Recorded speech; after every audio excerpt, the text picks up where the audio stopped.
पश्चिम बंगाल में चुनाव भले ही खत्म हो गए हों, लेकिन सियासी मनमुटाव अब भी जारी है। यास की विनाश लीला के बाद पीएम मोदी ने ओडिशा और पश्चिम बंगाल का हवाई सर्वे किया और राहत और कार्यों के लिए बैठक की, जिसमें नवीन पटनायक ने देश का दिल जीत लिया, तो वहीं ममता बनर्जी की नाराजगी खल गई। नायक ने जीता दिल, ममता देर से आई। पश्चिम बंगाल में तूफान पर भी सियासी लड़ाई। राहत के लिए थी बैठक, दीदी बाजनाएं। राहत पर भी रार, ऐसे चलेगी सरकार।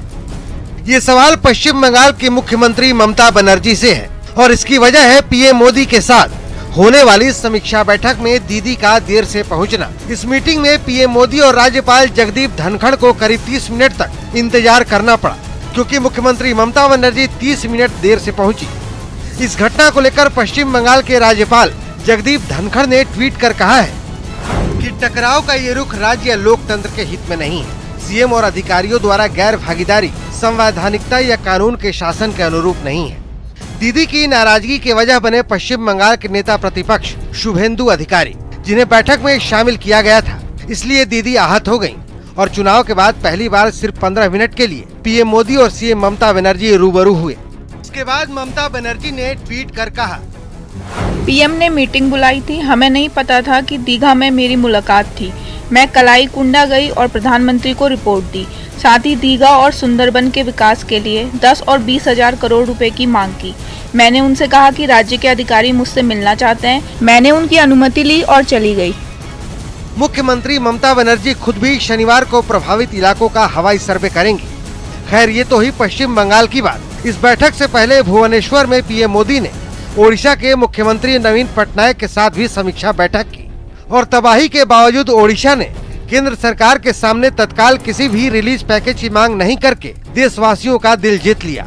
ओडिशा के मुख्यमंत्री नवीन पटनायक ने एक ट्वीट में लिखा कि इस समय देश में कोविड-19 महामारी चरम पर है। ऐसे में हमने केंद्र सरकार पर बोझ डालने के लिए तत्काल किसी वित्तीय सहायता की मांग नहीं की है। हम अपने संसाधनों के जरिए इस संकट को मैनेज करना चाहते हैं। बता दें कि यास से प्रभावित लोगों के लिए केंद्र सरकार ने 1000 करोड़ रुपए राहत पैकेज का ऐलान किया है। इसमें तुरंत राहत के लिए 500 करोड़ ओडिशा को और 500 करोड़ रुपए बंगाल और झारखंड को दिए जाएंगे। ये रकम नुकसान के आधार पर दी जाएगी। प्रधानमंत्री ने तीनों राज्यों को भरोसा दिया कि केंद्र सरकार इस मुश्किल वक्त में हर संभव मदद करेगी। एक तो देश पर कोरोना की मार, उस पर ताउते और यास का प्रहार। यकीनन ये समय संकट से भरा है, जिससे निकलने के लिए सबको मिलकर प्रयास करना होगा। लेकिन मुख्यमंत्री ममता बनर्जी यहाँ भी अपने तेवर में बनी रही। सूत्रों के मुताबिक पीएम के दौरे के समय ममता का व्यवहार केंद्र को रास नहीं आया है। ऐसे में एक बार फिर वही सवाल कि राहत पर भी रार, ऐसे चलेगी सरकार। Bureau report, news 18 network. तो खबरों का सिलसिला लगातार जारी है, आप देखते रहिए न्यूज़ 18 बिहार झारखंड।